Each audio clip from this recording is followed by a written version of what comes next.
Hey friends, welcome to my channel. I'm your friend Aman Watts, and I'll be taking you through to an overview about risk management. Probably we all are aware that risk management is very important, and I would say the most important part of any project management, which can really derail your project or it can really take you to success, create an opportunity as well. So I will be taking you through to the risk management and overview. Then in forthcoming videos, I will try to explain each and every part of risk management. Probably I will go through each and every aspect of risk management from project management point of view. So let me talk about the risk management.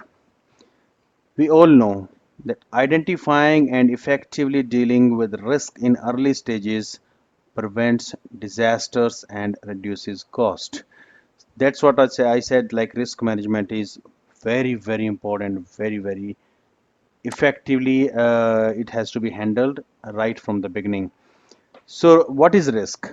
Risk is basically possibility of loss or injury. This is the meaning given in the Webster's dictionary.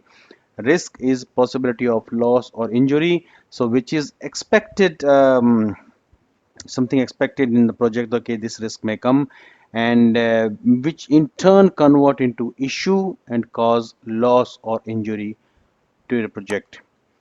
So this I'm using. This method, mind map, and I'll try to explain about the risk management and overview. So this is the mind map of risk management. I'm giving an overview. So I have divided this into two different parts. One is risk assessment, another one is risk control. When I'm going to risk assessment, again it is forked into three different parts. That is a risk identification, risk analysis, risk prioritization. So risk identification is decomposition, assumption, and dependency. So when you are identifying the risk, you must understand the assumptions in the project which you have jotted down, which lead to or which may generate the risk. You need to do that planning well in advance. Assumptions, dependencies, what dependency you have, which can really be a risk in your project, or decomposition. So you need to decompose your overall activity or to granular level to understand which activity can lead to a risk into your project. Then risk analysis. So you can really use multiple methods to analyze your risk, to plan a mitigation plan. So you can use costing model, you can use performance model, you can use decision analysis technique, you can use network model, you can use a risk factor or quality, or we call it like impact and probability matrix. So you can use that to analyze the risk and come to a conclusion, and finally to prioritize which risk should be monitored at what frequency. Is it daily, weekly, monthly, yearly? How? So that is risk prioritization.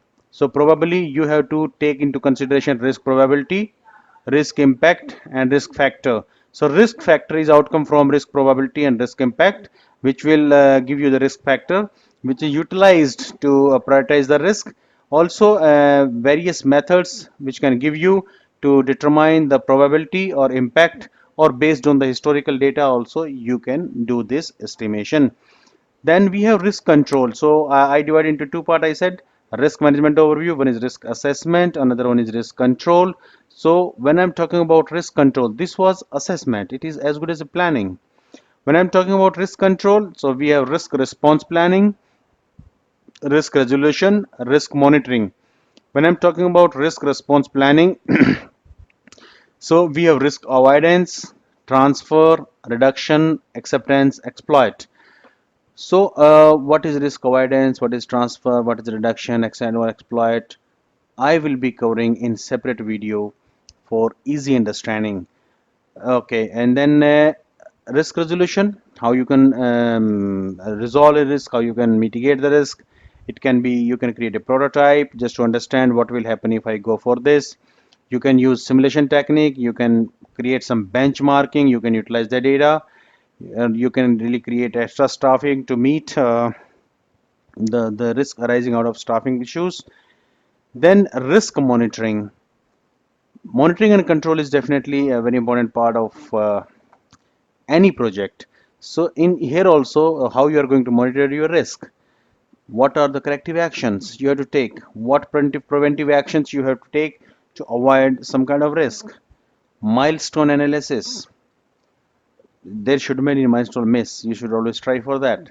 Reassessment. So it is quite possible that after some time the risk is no more a risk. So you need your risk register to reassess at regular intervals.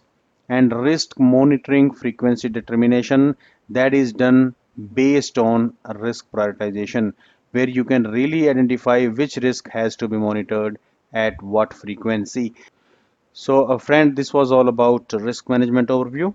You can drop your comment, and I will be creating the videos again, about risk management in detail, like risk factor matrix and so on.